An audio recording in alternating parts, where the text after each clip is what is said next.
Who is Beverly Hills Coco Chanel number 5? Daily commute problems and drivers we encounter? Have you met Veruca Assault in person? The Prima Donna kid? All this next on Cabin Pressure with Shawn and G. Prepare for takeoff.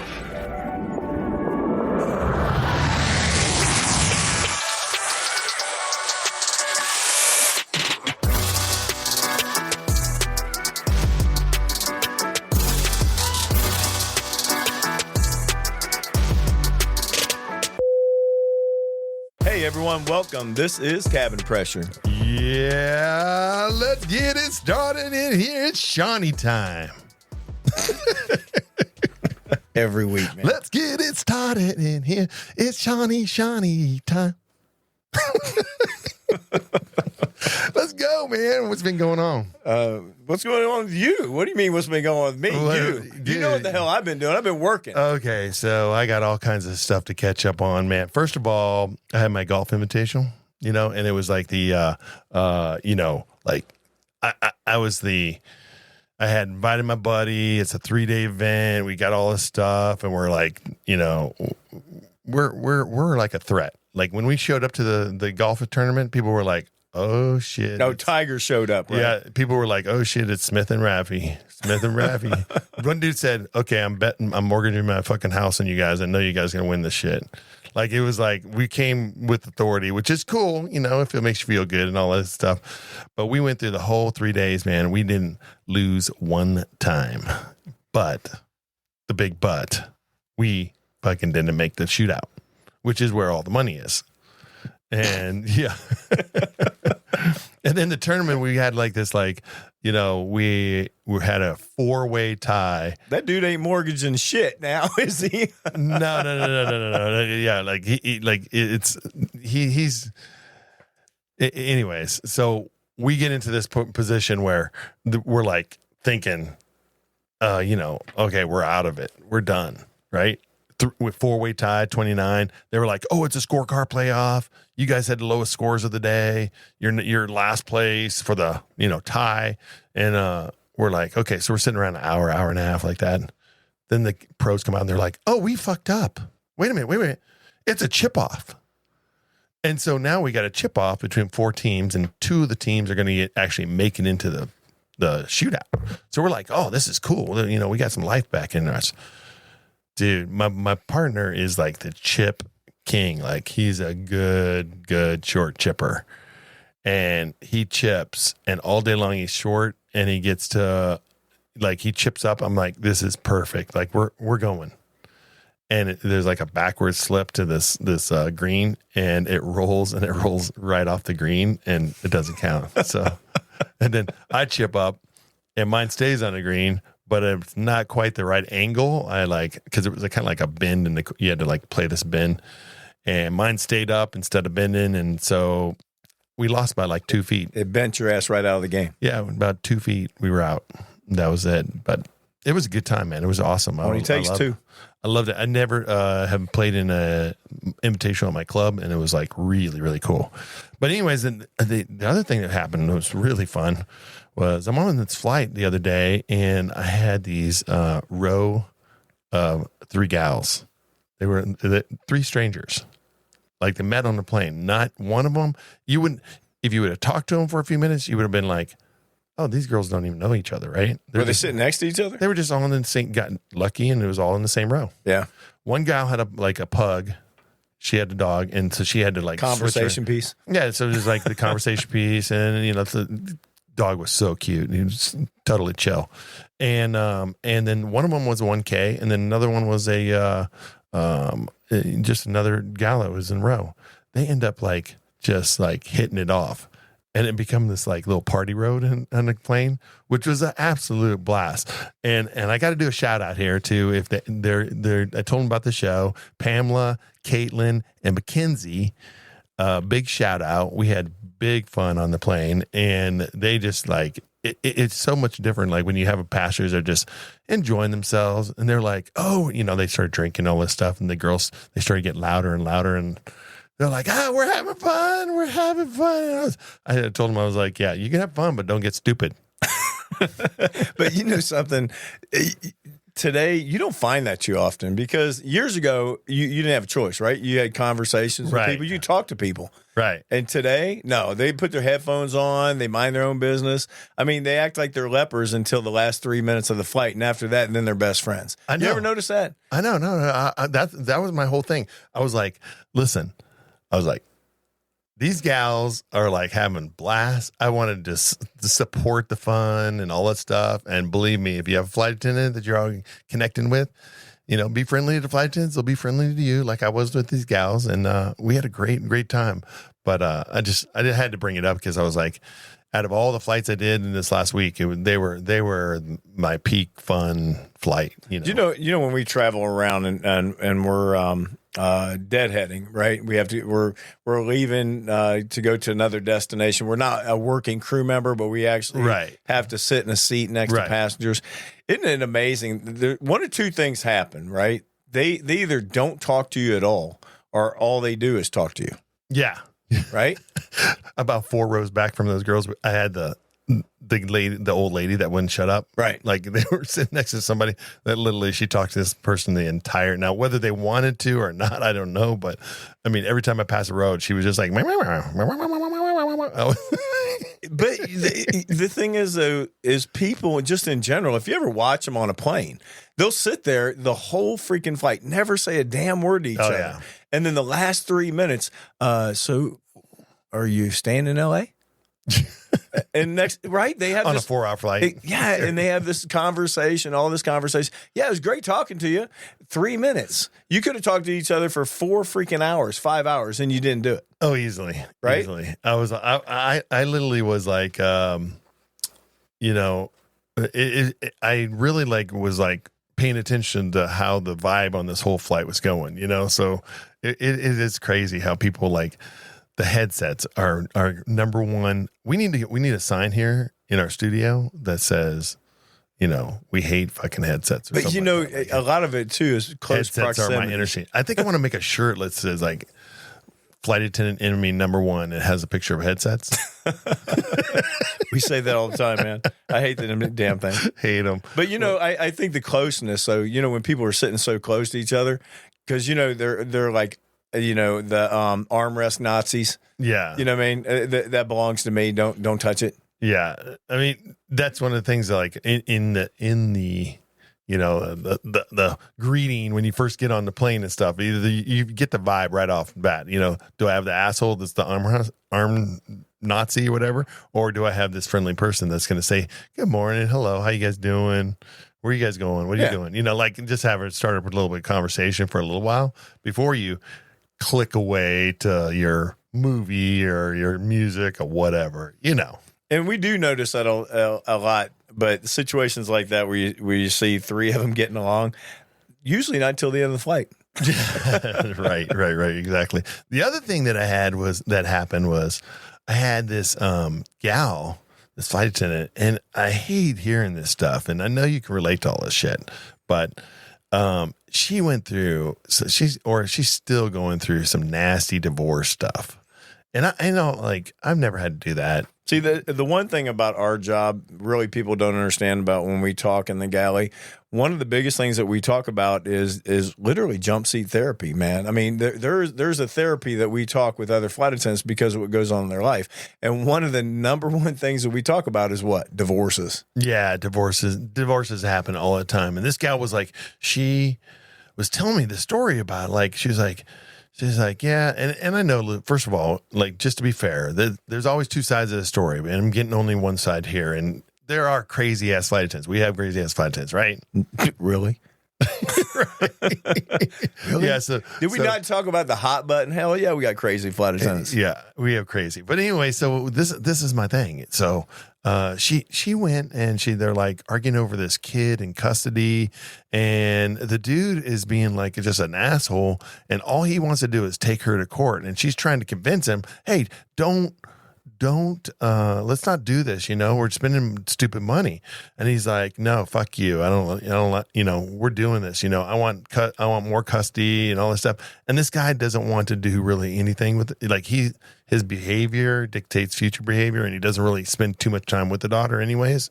So, and I don't think the daughter doesn't want to. She didn't make it seem like that. It was like, but anyhow, so he's like, no, I'm taking you to court. And she's like, this is going to cost us $30,000 a piece. He goes, no, you're going to pay for it. I'm suing you for it. It's court costs and all this stuff. But then they get into court and the whole thing shakes out, and it's like, nobody wins. Everything stays the same. The judge's like, why are you fucking bringing this shit to me? Like, this is stupid. And there's like, everything's staying the same, done deal. And the lawyers are the only ones that make out. So they're paying each lawyer $30,000 for this freaking thing. So they lost $60,000 total. And who loses the most? This child, The one thing about divorces, and a lot of people, they don't understand, and a lot of these flight attendants that we fly with, they don't understand. It's the state dictates it. I mean, right. if it's a 50-50 state, it's 50-50. I mean, 50-50. It's always going to be it. They're looking exactly at what you make, what he makes, and the shit's getting split. Yeah. That's what it is. And you can fight, bitch, piss, or moan, and it's still going to be 50-50. And when you get to that judge is going to look at you and go, 50-50. 50-50. It's a 50-50 state. Yeah, and you don't like it, that's too damn bad. You live in the wrong damn state. Right. Because that's exactly what happens. But, divorces, I mean, there's not a nice one. No. I mean, that a lot of times. Listen, Rich. There's still not nice divorces. I mean, there's amicable. There's amicable divorces nice that people that can be both be adults and understand that. Listen, you've never heard a flight attendant say that. Yeah. No. I've had. That's what I was talking about. Rich and his ex actually have a very, very very cool relationship. And they both are very focused on their daughter. Like, they just want to make the daughter this shouldn't impact the daughter. They don't have to like each other and everything, but they can work with each other. And so they literally have never ever they actually did just a contract, whatever. I don't even know what the terminology is of it, but they did the easiest, cheapest way to do it, because they all just agreed with half. Like, they were like, okay, half of this, we're all set. Like, even the lawyers looking over and they're like, this is okay, we're done. See, I hate when these men and women, they sit there and they tell this person, I'm going to take you for everything. I'm going to do this. And this person's scared to death because they really don't know. And I've told them before, I said, you're in a state that is 50-50. It doesn't matter what they say. You're going to get 50% of whatever he's got. He's going to get 50%. What they're going to do, they're going to look at the difference, and that's where it's going. Same thing as child support. That's another thing they don't understand. As a child support, they're going to look at his income, they're going to look at your income, and who makes more. And guess what? Whoever makes more is going to be the one paying child support. Right. That's just the way it is. Right. Same thing as spousal support. That's the way it works, man. You can scream, yell at all you want, but when it comes to the divorce part of it, is just the way it is. It's the laws of that state a lot of time. But the funny part too is I always say that day that you met somebody, right? When you met Carol, that day you turned left instead of right. What do you mean by that? In life, when you meet someone, that day you just have, you're just, hypothetically, you're just saying you turned left that day. You met her, on that flight. Absolutely. Okay. On that day, that girl should have turned right. Right. Right? Her ass should have turned right. Yeah. I always say that. I was like, you got to laugh about it, because on that day, you have to look at that. When you turn left that day, you turn the wrong damn place. Yeah. Right? Your ass should have turned the other way, because Mr. Right was on the other side. You bumped into the wrong Mr. Wrong. Mr. person. Damn wrong. So just realize it goes by the state.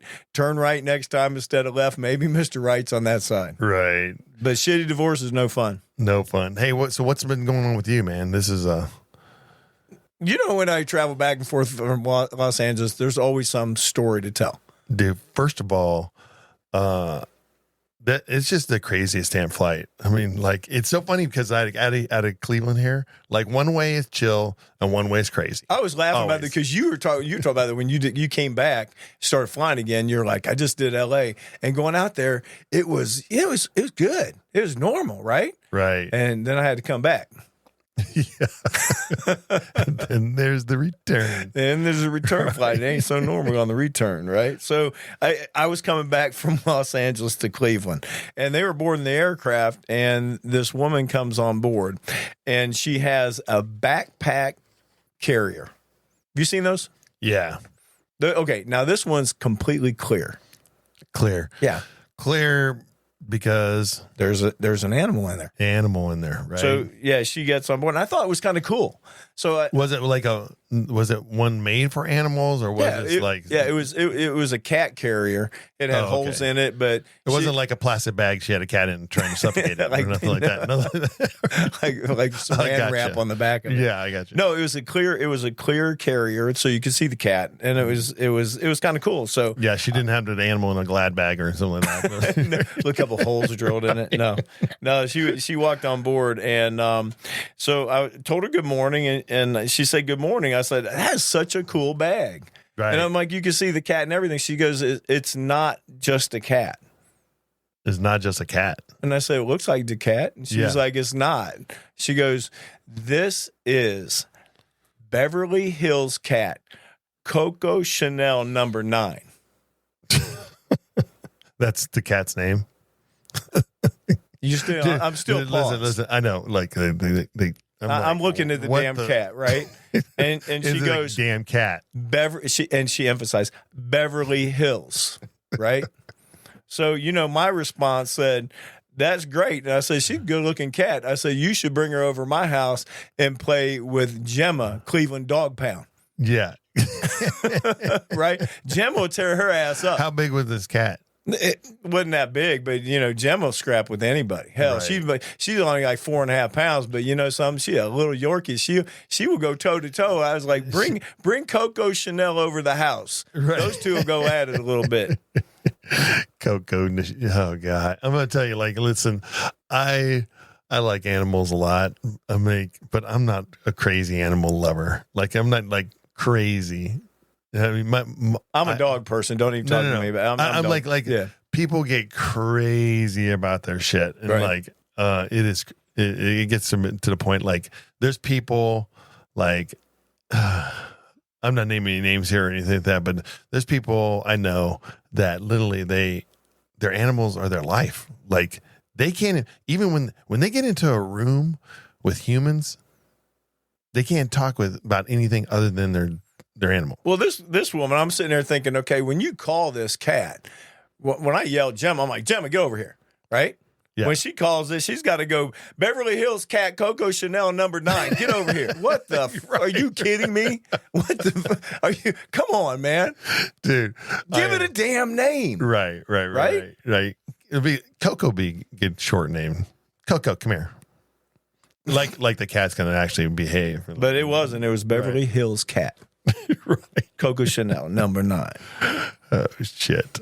But anyway, when I was going to the airport, though, this was a scene that happened, and I felt kind of bad for him. Cleveland. When I come into Cleveland, a lot of times I know lots of the TSA people. No, dude, we've been doing this for so long. I mean, we know them by name. Like, some of them are so cool, man. Yeah, and that's kind of like the people on the plane we were talking about a minute ago. It's like like, there's all the crew that come through and see the TSAs every day, and they don't talk to them. Like, they're just, this is just an obstacle I got to get through, right? And versus like, hey, they're just another person doing the job as well, and they don't like stop and say, hey, how's your morning going? What's going on? Well, the normal passenger, when they come in at TSA, they see him for a flash, right? For a moment. Right. So they don't know them. They have no idea their personality. They're like, oh, TSA is a pain in the ass, or TSA is. No, they're not. They're doing a job. And there's so many of these people that are amazing. I mean, I see them every single day, and they're amazing. And these people were giving them a bad time.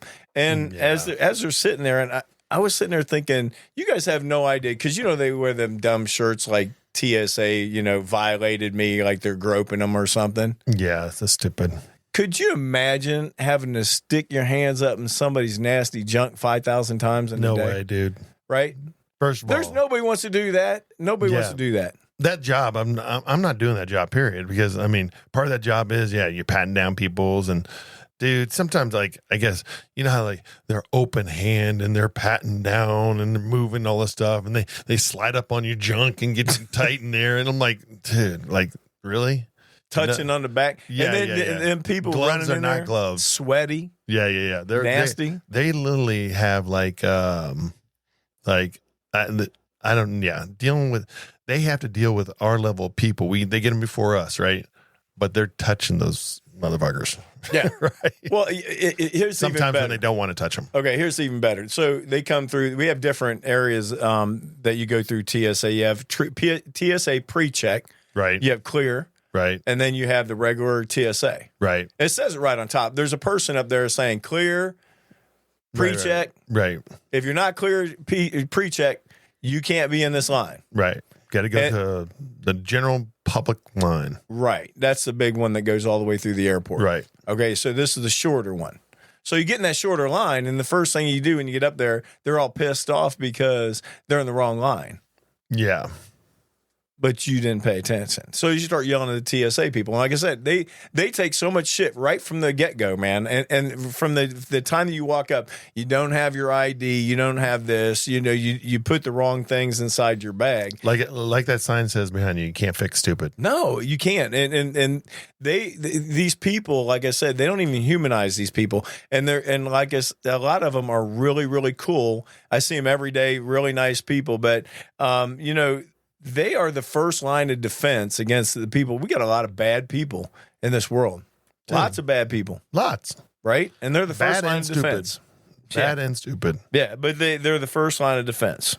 Yeah. I mean, my thing with TSA is like, listen, they're only there to do a job that is mandated by the rules of our country. And this is all came about because 9/11 and 9/11, we updated, the security and this is a thing that we have to do in order to keep ourselves safe. And you know what? It's fucking working, right? I mean, it is whether you want to admit it or not, it's working, and I come to work every day and I feel safe. Right. I feel like I don't feel like I have to worry about things coming through the checkpoint or people, threats to my aircraft or any of that type of stuff. So, everybody should kind of step back and be thinking, this is a necessity that we have to have, unfortunately, in today's world. But hey, it's like, just take a minute and humanize these people, though, because a lot of them are really good people and they're really nice. They're just, you got to remember, though, they're there to do a job and make sure that they follow the rules that they're supposed to, too. And you're given all this information before you get to an airport. So don't get mad at them if you didn't follow the rules. Agree. No, dude. So this was going in this LA flight, but I forgot about this one. This lady comes on. This is funny. When someone, their bag, like their bag special. Yeah. You know what I mean? I mean, not just special. Coco Chanel's number 9. Yeah, but it's not that one. Right. It's not that one. But it is one of those Beverly Hills bags. Right. So, you're going in there and our overhead bins are bigger. So you got to flip these bags over on the sides like you would a book, right? Sure. So going over there and flipping one of these bags over. And this lady is like, excuse me. And I said, yeah. And she goes, I'd really like to have that bag laying flat. And I said, yeah, but we got a lot of people and you need to flip that over. And she was like, do you know what kind of bag that is? And I was like, well, who gives a shit? Looks like a Louis Vuitton. Yeah. And she was like, it is. And I said, but it flips over on the side like a Travel Pro. Right. Does that kill you? Dude. They got specialty bags. You can't touch that bag. You can't do it. Louis Vuitton. Come on. Don't buy a damn Louis Vuitton bag if you want to travel then. I mean, if you're so concerned about it, okay, it's going to go in the belly. Louis Vuitton goes in the belly too. Yeah. Right? You know what? He travels everywhere. All these stupid bags are like, it doesn't matter how much they cost. They still got to be treated exactly the same way. Right? They do. Yeah. And every single time that you see one of these bags, you that person's looking at you. Right. When you start touching a Louis Vuitton, right? They're already looking at you. Dude, I had a lady flip out on me like she did not want to put her purse. She had a big old ass Coach purse. and it was new, whatever. And, and here's the thing, the value of the luggage that you have and the value of what it costs and all that stuff is, to a flight attendant, we don't give a shit. Right. It's just a bag. We don't care less how much it costs, but we got rules we got to follow. And so she would not she was like, I'm setting this on my lap. It was a big ass purse. And I'm like, no, it has to go underneath the seat. I'm not setting this. This purse, this purse is $300. Yep. I'm like, dude. Do you know that I was sitting there thinking that, the other difference between the Cleveland and LA section of the flight? So, when we do our walkthroughs? Yeah. Okay, so we're required to do these walkthroughs before we depart the gate, before we take off, and we're doing checks that we're required to do. So in Cleveland, you tell them to put their seat backs, tray tables up, and you walk through. You maybe have a couple, right? Right. You might have a couple people that are not following directions. Yeah, they're wearing their headphones. Yeah, wearing their headphones, the ones we love. Yeah. But you come back from L.A. Right. And you make all these announcements. Get off your phones. Put your bags away. Don't plug in the exit rows. Seat backs, tray tables. Damn, Shawn, I swear to God, not one freaking person was paying attention. You got to go through in the whole time screaming. Here's my thing with it. You were talking about last week, me and my routine, with the headsets and all that stuff and me screaming. It gets their damn attention. That's the one thing. That's why one of the reasons why I started doing it, because I'm starting to yell. As soon as you get a flight attendant standing in front of everybody and you start screaming out something, people are they're grabbing their headphones what's happening? Yeah, exactly. I can be talking about Martians or whatever. It doesn't matter. But if they're going to actually pause for a moment, whoa, what's going on? Because they're not used to seeing that, right? Right. So, yeah, I mean, we see that in destinations, though, right? Right. I mean, you see the difference in destinations, L.A., Newark. Right. I mean, all certain routes. Certain routes are West Palm out of Newark is nightmare, right? When you're going through, what's the most annoying thing that when a passenger does to you when you're doing that? When I'm going through, and you're doing your checks. When we go through and we do our checks, we have to make sure that these people are not doing certain things, right? Talking on their phone. My what's most annoying thing for me is they're ignoring me. Exactly, dude. I mean, if you see me walking in the aisle and I'm telling you, I'm not being forceful or anything. I'm can you grab your check? Hey, can you bring your seat back forward, whatever. And there is no reaction and they're ignoring me. That's when my body pauses and stands over you. It's that pisses me off. I'm okay, get out of your fucking world. Pay attention for 2 seconds. We need to prep you for this flight to get off the ground and let's go. They think the flight attendants just want to be a pain in the ass. They don't. Yeah. That we're required to do this. We have to do this before the plane takes off. And guess what? If you're not doing it, you're going to go back to the gate. You got to be careful about certain things like being on the phones and stuff like that, because if you stay on that phone and then all of a sudden that plane turns back around, you're going off. You're not staying on a plane. Yeah. Here's my focus is that people may not realize. The sooner I get my ass back on my jump seat, the sooner I'm happy. The sooner we all just do everything we're supposed to do and I get back there and I'm out of your face anymore, let's go. Relax, chill, do what you got to do. But we got to do these compliances. We're required. Maybe they don't know that we get fined.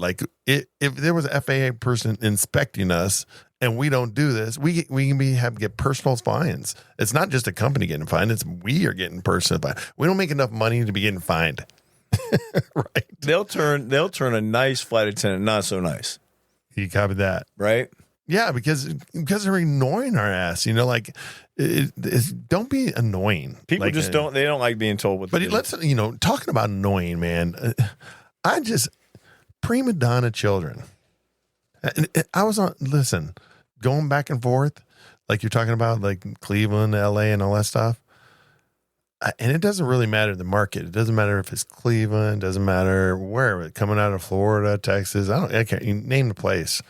You get these children that the parents are creating prima donnas.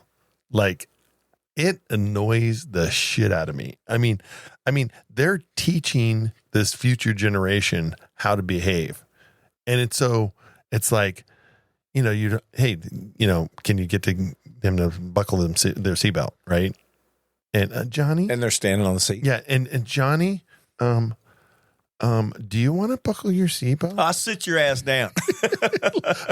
It's like, yeah. They like, he's trying to do it. There is not one chance in hell that one of my kids would not have been in that seat with their seatbelt on. Dude. Not one.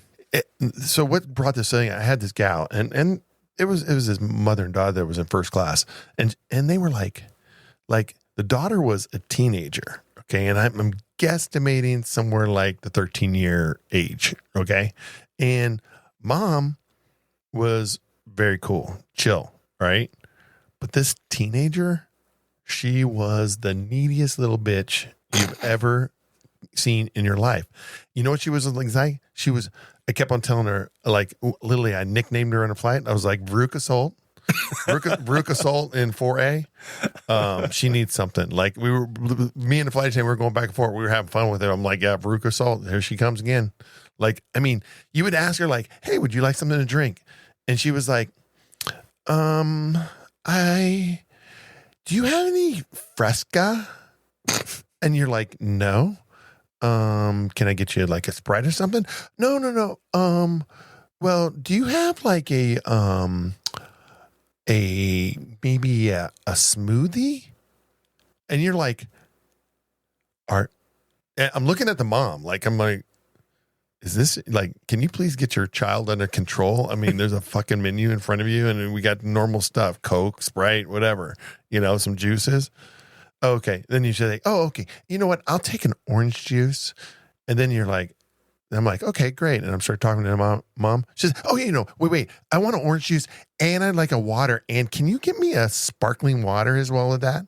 This is the fucking daughter talking to me. I'm like, and the mom's just sitting there like, I'm surprised she was talking to you. A lot of times they talk through their parents. Yeah. They'll look at their mom and they'll be like, can you tell him that I want a spritzer with a lemon? That goes as far as I can freaking like spit.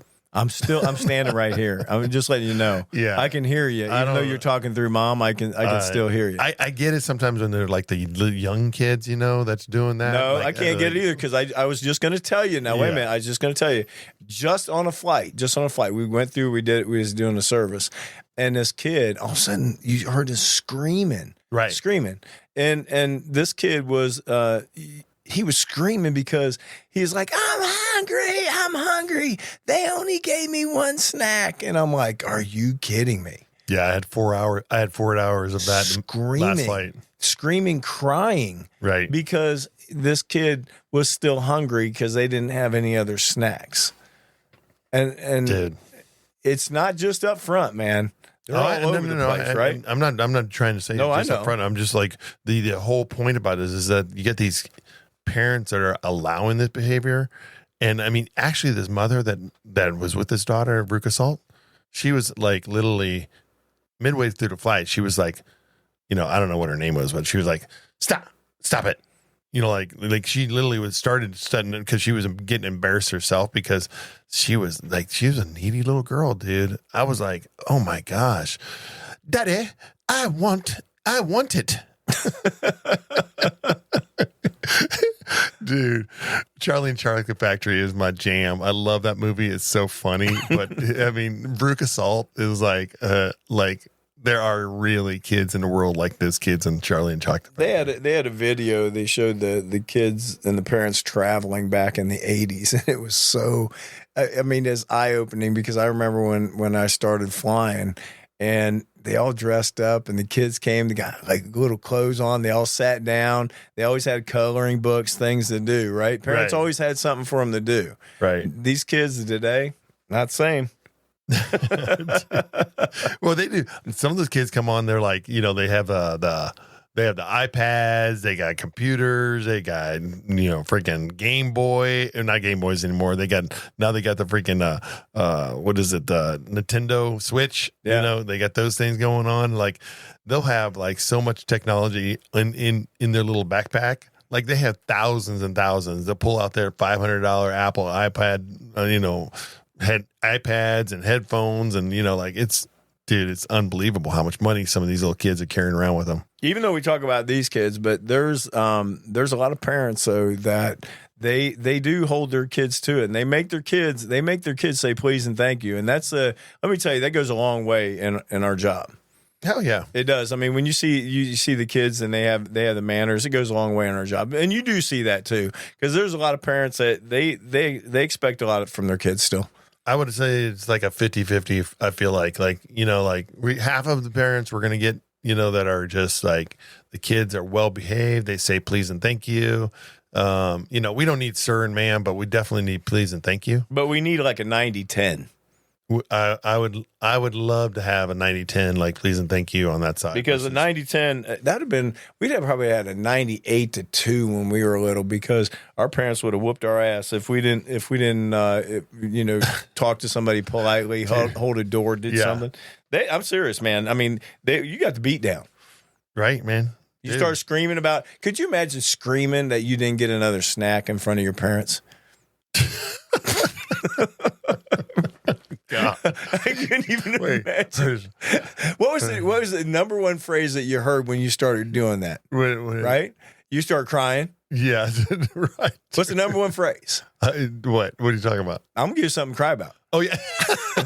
Right? Oh, you want to cry? I'm going to give you something. Oh, hell no. I'll take you back to that lavatory. I'm going to give you a reason. I will give you a reason. We haven't heard that.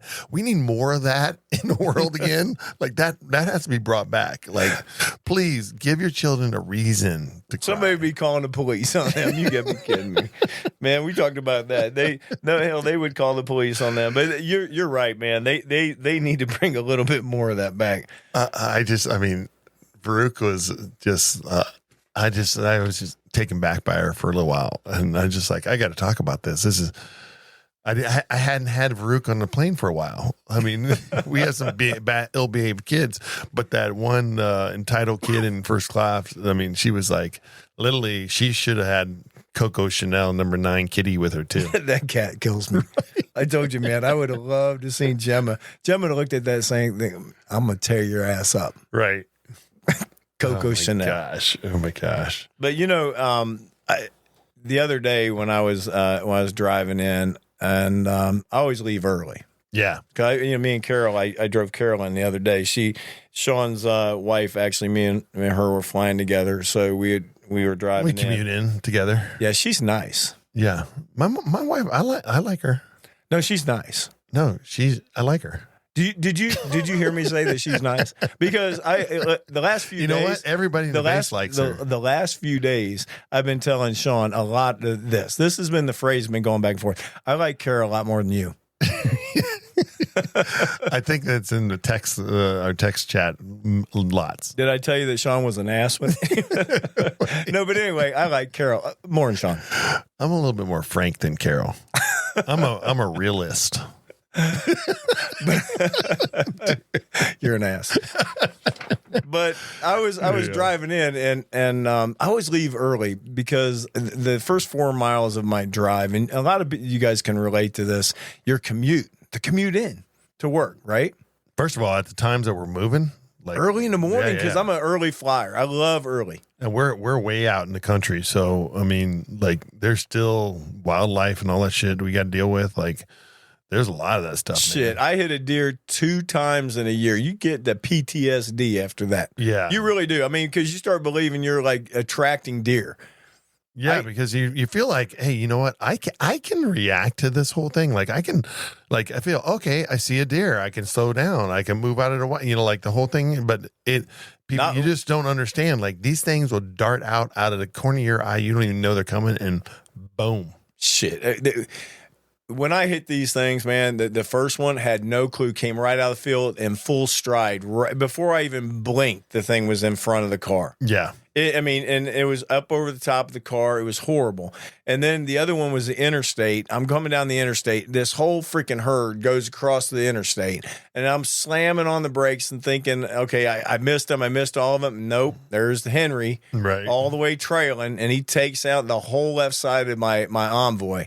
And after you do that, man, you really do. Have you ever hit a deer? Oh, yeah. I had a young... It wasn't exactly like a brand new little baby deer, but it was a young deer, not fully. But I was pinned between me and a semi, and we're coming through, and both the semi and I are like trying to slow down at the same time because we see little Bambi bouncing across, and she's coming across the highway, the medium, and it's getting ready to come to our lane, and I'm trying to slow down, and the truck is blocking me out. I have nowhere to go, either go into a ditch or hit the fucking deer. Deer got hit. Right. I was like, oh shit, boom. And it hit my flipped over my car. It was a crazy, but I wasn't, here's my thing. I'm not dying over a damn deer. Like I'm going to take that damn deer out before I'm going to like swerve. Right. Or hit the truck or anything like that. Like you drive with these people that they're like, oh, I'm going to swerve out of the way. I'm like, fuck them. I'm not going to swerve out. That shit. Yeah. You will that car will go out of, yeah. I hit the deer. I like being here. Yeah.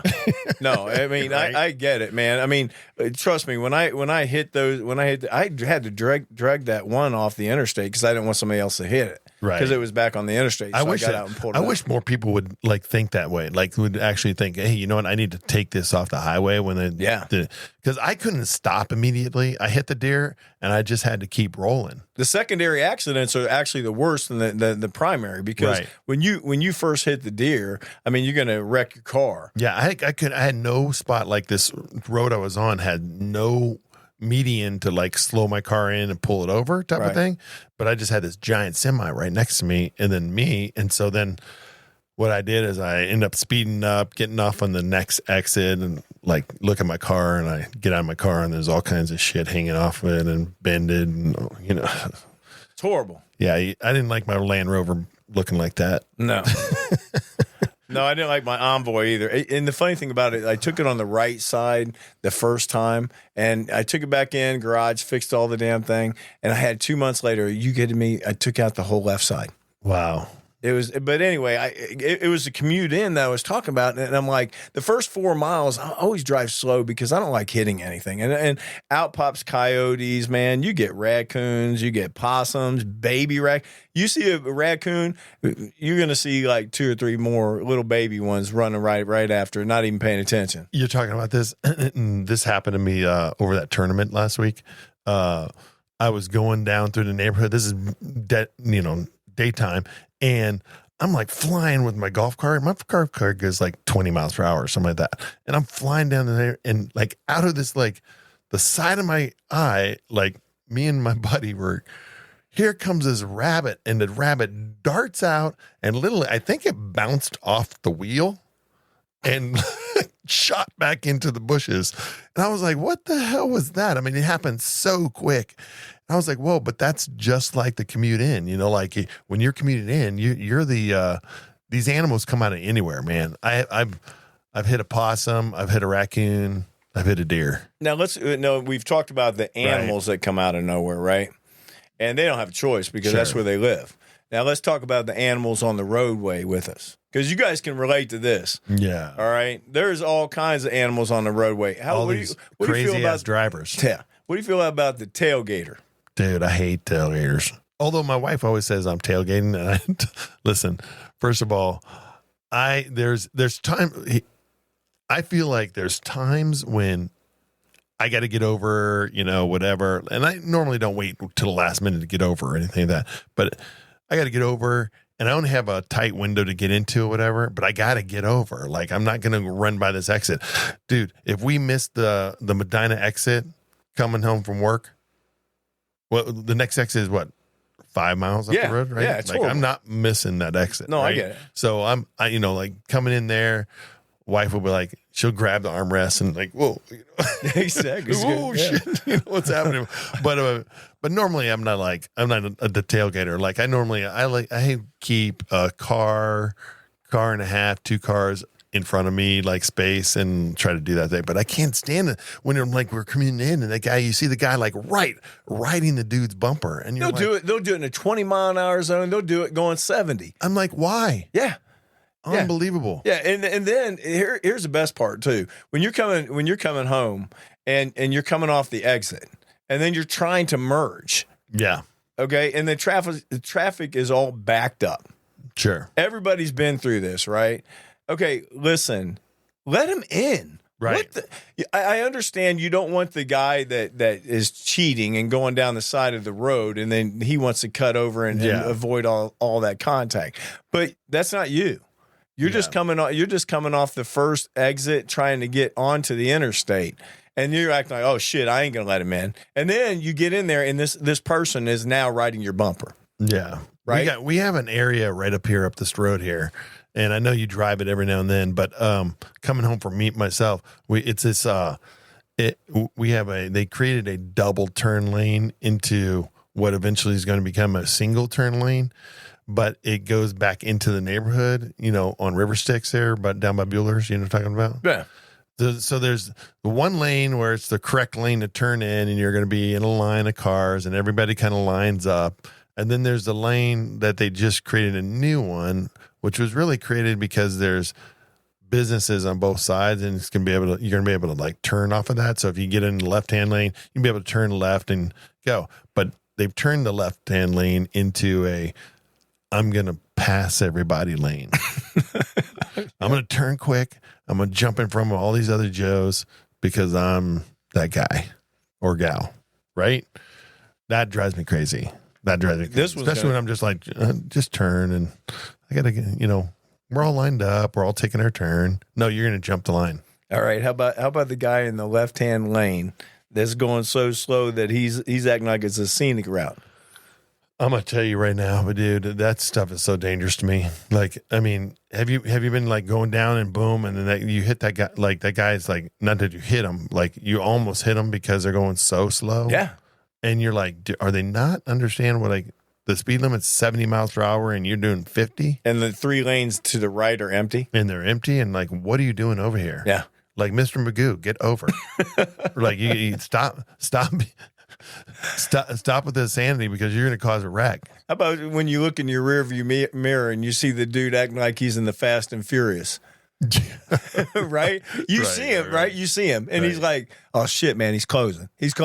Damn, look at him. He's like doing 120. And he just blows by you and no turn signal, no nothing, weaving his ass in and out of traffic. Yeah, man. I get like everybody knows those crazy ass like. It's wild. Sometimes I set my cruise control going into work, and I have that, and you get the Fast and Furious going by you. I'll go into the middle lane, just intentionally kind of sit there. I'm doing my 70. I always do like 5 miles over or whatever. And I'm going, and cars are like zoom, zoom, zoom right next to you. Yeah. Right and left. Yeah. And you're like, what the I saw the Fast and Furious, man. Yeah. Their asses are flying. Or you see the cars that are racing each other. Like they're all, whatever, it's road rage or whatever, but they're like racing. Yeah. And you're like, well, dude, it's 5 a.m. On the commute, man. Please. The whole highway is open.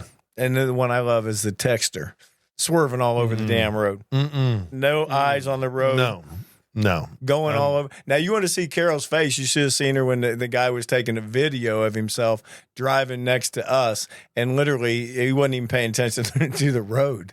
He almost came right over in our lane. Dude, I don't even phones are the most dangerous things. Like, I have hands-free, and most new cars all have hands-free technology. There's no effing reason why you need to have that phone in your hand. Like, drive the fucking car. You can talk through the system on your car and all that stuff, but you should, it only takes a split second. But I mean, I hate the phone thing. And the crazy thing is, we have phone laws here in Ohio, and they're not really enforced, right? So we have cell phone laws in Ohio that says, hey, you're not supposed to be holding the phone and texting and all that stuff. But I've never heard anybody enforce it. But you take this shit out to California, it's for real, dude. Jackson got it. Jackson got a cell phone.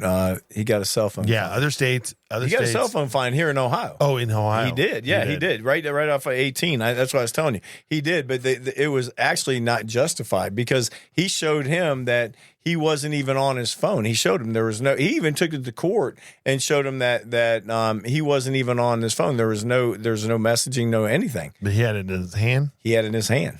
Yeah, It wasn't even looked at. But as soon as he seen it in his hand, it was it. But anyway, that was that. But here's the other one.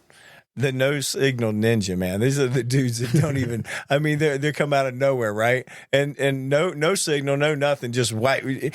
For one moment they're on your left. Next thing you know, there's this lane, that lane, bouncing all over. I gotta confess. I mean, like I can do that no signal stuff every now and then, but it's like I'm not trying to like. I don't normally no signal and cut somebody off. Like normally when I'm trying to get through it, I'm actually signaling, right? Yeah. Whereas there are times when I feel like there's nobody around and, I forget to turn on my signals, whatever. But outside of that, because remember Raul? Yeah. Raul, we were doing this. This goes way, way back, but we were like, I had just got a new car and got this whole, we were going somewhere and we were following each other. So I'm following whatever. We get to our destination and Raul's like, man, that's a really nice car you got. And, he's like, too bad you didn't buy signals. I was like, oh damn.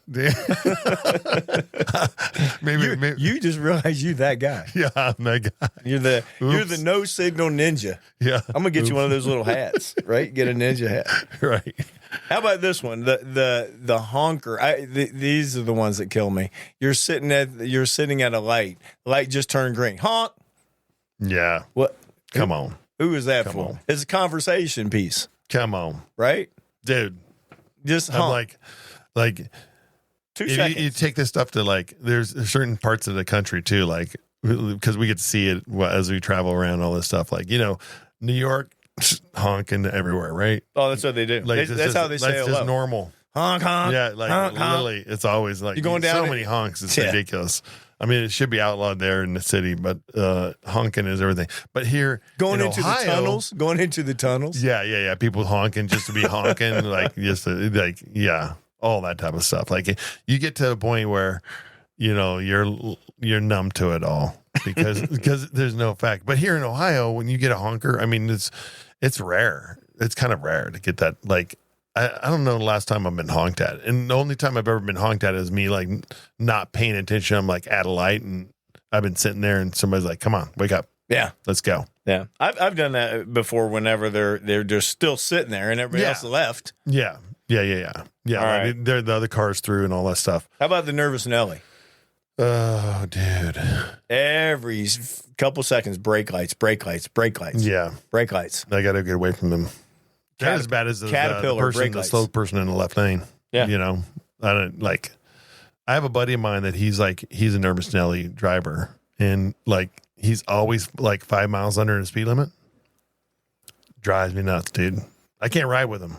Like he's just wow. I'm like, dude. It's like the bad driver, and you constantly hit the brakes. You're on the passenger side. I had a buddy like that too. Like we did a little road trip one time, and we were going to some event, whatever. And he was the foot tapper, and you're doing this. Oh, this is like jerking. You're like, what? Like, is there something wrong with the car? Are your brakes catching? What's happening? Like, I don't know what it is. It's weird, dude. That's like when you're sitting in. We've had van drivers like that too. But when you're sitting in there and all of a sudden that one is like the slow crawler, right? The light goes green and everybody else is left and you're barely like going. Yeah. Dude, your acceleration is like a very ease on acceleration. We're not gonna make it through this light unless you hit that accelerator. Come on, Tortoise. Come on, man. Come on, dude. Come on. We can get you. Get them squirrels going. That one kills me, but okay, let's get to the last one. All right. The road hog. Road hog. Straddles like 2 lanes. Yeah. Because I've got a designer car. Or one that leans onto the center line. Yeah. I hate that too. Yeah. That's one of my big peeves out here in the country.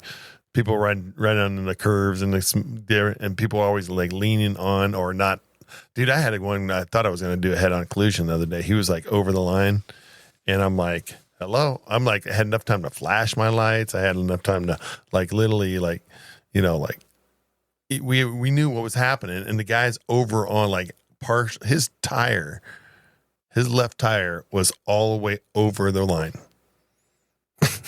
And he's coming straight at me. I'm like, what the fuck? And I had nowhere to go. I don't know the laugh, but this is like every day. When we talk about the commute, right? That's just getting to work. This is everybody. It's not just going to the airport, but this is our commute on 71 every single day. Yeah, we get all these wrapped up in one. Just even this morning, the guy I was going down 2-lane country road, 45 miles an hour. I'm doing 45. It's not fast enough for him. He goes across the double lines, and there's a hill right in front of us, and he speeds up going 55, 60 because I wasn't going fast enough, right? Yeah. So there we go. On the commute. Yeah, man. Let's go around the globe here. We got stuff going in the airline industry that is like what we talk about every day. I guess there was a drunk guy hijacks a golf cart and drives it down the moving sidewalk. It wasn't a guess. He did. I mean, it was freaking crazy. This crazy lunatic took a golf cart, drove it down the moving sidewalk. Do you know the little ledge that's down that moving sidewalk? So this is all happening inside the airport. In the airport, yeah. Okay, yeah. I'm like, you're trying to set this whole thing up so people understand. Like, this is a golf cart driver in the airport, and a golf cart doesn't fit. No, not in the walkways. I've never seen. They're not wide enough. No, but this is what the thing. So he runs that thing. He runs it back and forth. It goes in there, and then he runs it up on that ridge. You know that little ridge, little ledge on that little metal ridge. Sure. So the tire's up, and he's at an angle, and he's driving this thing at an angle down the moving sidewalk. You hear this grinding as it's going down there, and he's driving it down the moving sidewalk, and you're sitting there going, okay, he's got to get stuck. Right. Dude. At some point, he's stuck. He's gonna be stuck. He drove it all the way down, drives it right off there, and just continues on. What the hell? What was the purpose of that? Drunk. Yeah. Alcohol in airports. They don't mix, man. They put them on the planes all the time. But a lot of those moving sidewalks are disappearing in airports.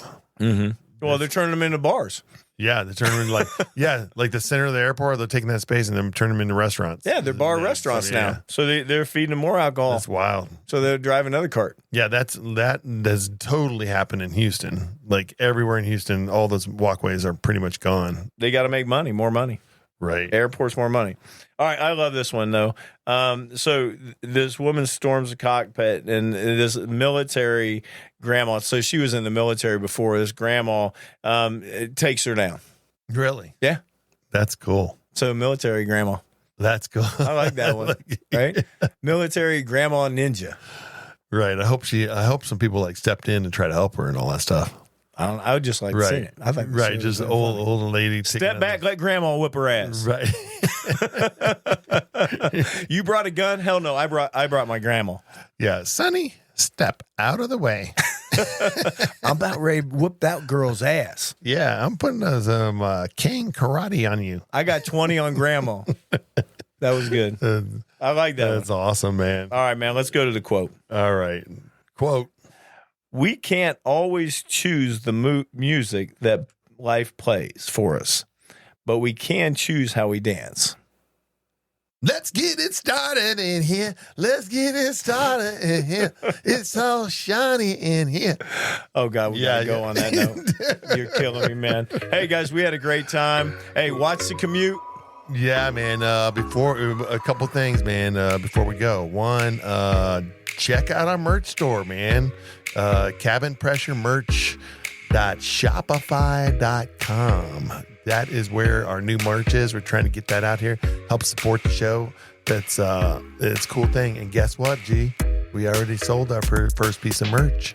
I'm telling you, man, we're gonna be rich. We're gonna be rich. No, I don't want to be rich. I just want to pay for the expense of the show. We ain't gonna be rich.